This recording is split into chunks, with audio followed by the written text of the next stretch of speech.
Assalamualaikum warahmatullahi wabarakatuh.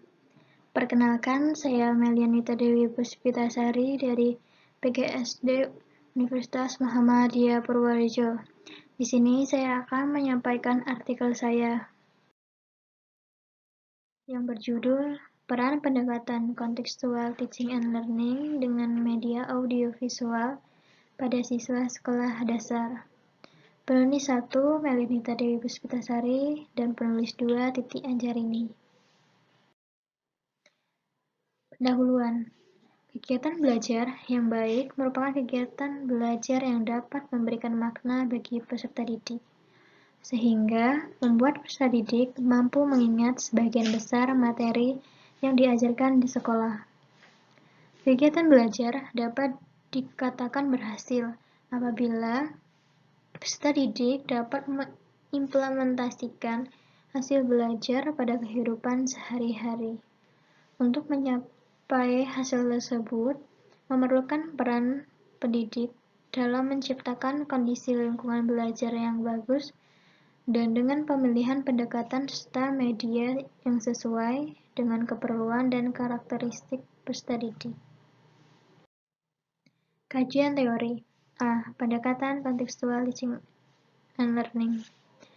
Menurut Muslik, pembelajaran kontekstual teaching and learning adalah konsep belajar yang mengaitkan materi dengan keadaan dunia nyata peserta didik, serta menghubungkan pengetahuan dengan penerapan dalam kehidupan sehari-hari. Langkah-langkah pendekatan kontekstual teaching and learning. Menurut Fajrianto, langkah-langkah dalam penerapan pendekatan kontekstual teaching and learning yaitu mengembangkan pemikiran anak akan belajar bermakna, melaksanakan kegiatan inquiry, menciptakan masyarakat belajar, mengembangkan sifat ingin tahu dengan bertanya, menghadirkan model sebagai contoh, melakukan refleksi, dan melakukan penilaian yang sebenarnya. B. Media audiovisual. Menurut Anderson, media audiovisual merupakan rangkaian gambar yang disertai oleh unsur suara. Media ini memiliki keunggulan yaitu yang pertama, memperjelas penyajian pesan agar tidak terlalu verbalis. Kemudian yang kedua, mengatasi perbatasan ruang, waktu, dan daya indera. Kemudian kekurangan dari media ini yaitu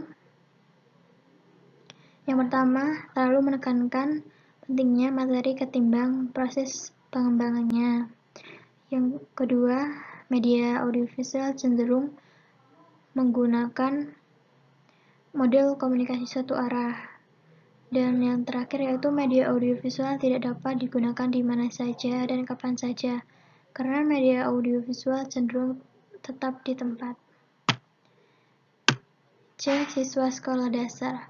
Menurut Piaget, siswa sekolah dasar yaitu anak yang berusia 7-12 tahun.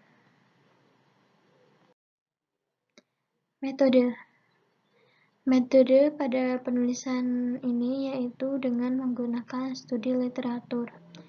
Studi literatur merupakan kegiatan mengumpulkan informasi maupun data dengan mengkaji berbagai referensi, seperti hasil penelitian sebelumnya yang sejenis, kemudian artikel, catatan, serta berbagai jurnal yang berkaitan dengan masalah yang akan dipecahkan. Langkah-langkah penulisan yang dapat dilakukan yaitu dengan mencari permasalahan yang akan dipecahkan, kemudian mencari referensi berupa jurnal, proceeding, atau artikel, kemudian mengumpulkan dan menganalisis data dari referensi yang telah dikumpulkan sehingga dapat memperoleh kesimpulan. Hasil dan pembahasan.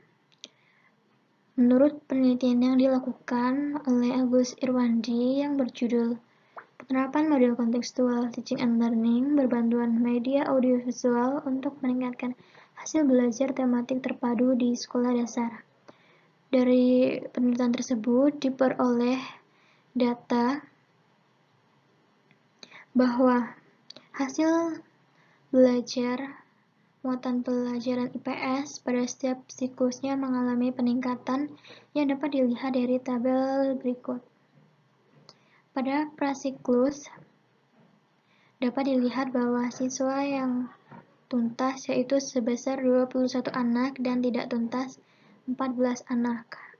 Kemudian penerapan model contextual teaching and learning dengan media audiovisual menyebabkan pada siklus pertama meningkatnya siswa yang tuntas yaitu sebesar 29 anak dan yang tidak tuntas menurun menjadi 6. Selanjutnya pada siklus kedua mengalami peningkatan yang sangat baik pada siswa yang tuntas sebesar 34 anak dan yang tidak tuntas menurun drastis menjadi 1 anak.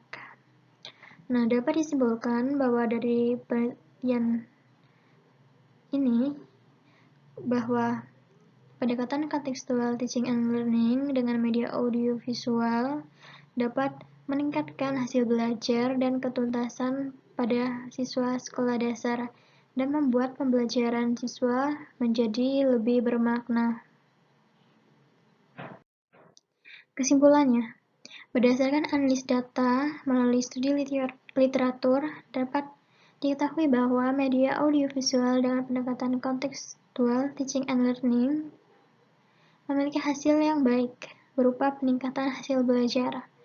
Peran pendekatan contextual teaching and learning dengan media audiovisual mampu membuat aktivitas peserta didik menjadi lebih bermakna. Nah, berikut ini merupakan sumber yang diambil untuk referensi untuk penulisan artikel ini. Sekian yang dapat saya sampaikan. Bila ada kurang lebihnya, saya mohon maaf. Bila ada pertanyaan, silakan tulis di kolom komentar. Wassalamualaikum warahmatullahi wabarakatuh.